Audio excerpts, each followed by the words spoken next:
Vivre ensemble aujourd'hui, c'est une grande question, hein. Surtout avec tout ce qui s'est passé en ce moment. Vivre ensemble, je pense, que c'est déjà s'aimer au quotidien, pas avoir d'a priori sur les gens, c'est déjà une grande, grande chose. Essayer d'avoir une ouverture d'esprit et de ne pas mettre les gens dans des cases. Et si on arrive déjà à faire tout ça, on a déjà bien avancé. Mais surtout, ne pas avoir d'a priori sur les gens. Et aujourd'hui, c'est la chose la plus dramatique. Parce que quand on met des gens sur des cases, on leur parle pas pour différentes raisons, ou on leur parle pour différentes raisons. Donc essayer d'avoir la même approche avec quelqu'un qui fait le ménage dans une chambre d'hôtel, ou avec quelqu'un qui soit député à l'Assemblée nationale, dire bonjour, dire merci, dire au revoir, des bases simplement. Je pense que quelqu'un qui a fait du sport étant jeune, moi j'ai fait de la boxe pendant très longtemps, j'ai fait aussi du tennis, ça n'a rien à voir, mais j'ai fait plus de boxe que de tennis. Et quand on a fait du sport à un certain niveau, on acquiert on a un ego moins fort que les autres. Par exemple, quand vous faites de la boxe, quand vous montez sur un ring de boxe, quand vous avez pris 2-3 châtaignes dans la tronche, ça vous remet les idées en place. Donc après on revient, on se dit oula, ça remet les idées un petit peu à la place. Donc je pense que faire du sport, c'est un équilibre aussi bien mental que physique. C'est vrai que ça fait du bien physiquement de faire du sport parce qu'on se dépense. Et quelquefois on a besoin de se dépenser, on a besoin de souffler.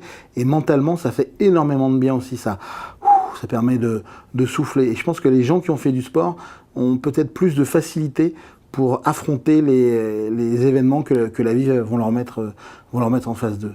Je pense que le sport est une très très bonne thérapie pour plein de choses. Faites beaucoup de sport, vous irez moins voir les psychiatres.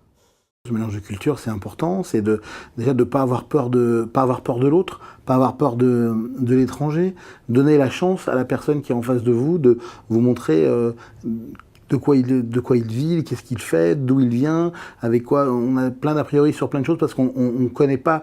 Il y a plein de choses qu'on ne connaît pas. On a toujours peur de l'inconnu. Quelque chose qu'on ne connaît pas, on a toujours une espèce de oh là, qu'est-ce qu'il y a dans ma attention. C'est simplement des trucs alimentaires. Nous, en France, on mange des escargots, on mange des grenouilles. Quand vous dites ça aux Anglais ou à certaines personnes, ils vous disent « Oh là là, mon Dieu !» Dans plein d'endroits du monde, on mange des grillons, on mange des araignées frits. En France, quand on vous explique, on vous dit « Mais c'est horrible !»